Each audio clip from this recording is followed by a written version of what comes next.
भारत एक ऐसा देश है जहां विविधता उसकी ताकत भी है और चुनौती भी। लेकिन हाल के सालों में जाति आधारित तनाव, बयानबाजी और वोट बैंक की राजनीति पर नए सवाल उठने लगे हैं। तो क्या वाकई जातियों के बीच दूरियां बढ़ रही हैं या इसे बढ़ाया जा रहा है?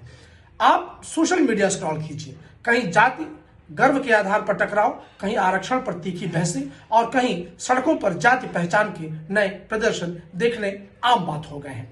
सच ये है कि भारत के युवा अब भी साथ रहना चाहते हैं, काम में, पढ़ाई में और अपने सपनों की उड़ान में भी। लेकिन हाँ, जाति आधारित भावनाएं एक बार फिर तेजी से उभर रही हैं और इसके पीछे कई कारण हैं। ग्राउंड लेवल पर असमानता, शिक्षा रोजगार में प्रतिस्पर्धा और सामाजिक असुरक्षाएं।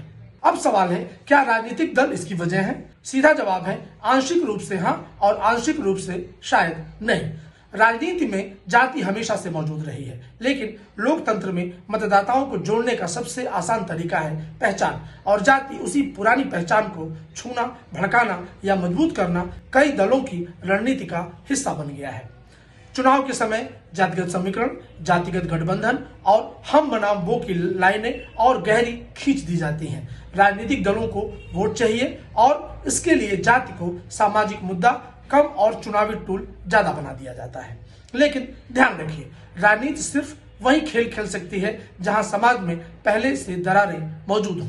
इसलिए जिम्मेदारी सिर्फ नेताओं की नहीं, हमारी भी है, नागरिकों की है, युवाओं की है और पूरे समाज की है। जब हम जाति से ऊपर उठकर मुद्दों पर सोचेंगे, विकास, रोजगार, शिक्षा, सुरक्षा, तभी दीवारें टूटेंगी और राजनीति की रणनीतियां भी बदलेंगी।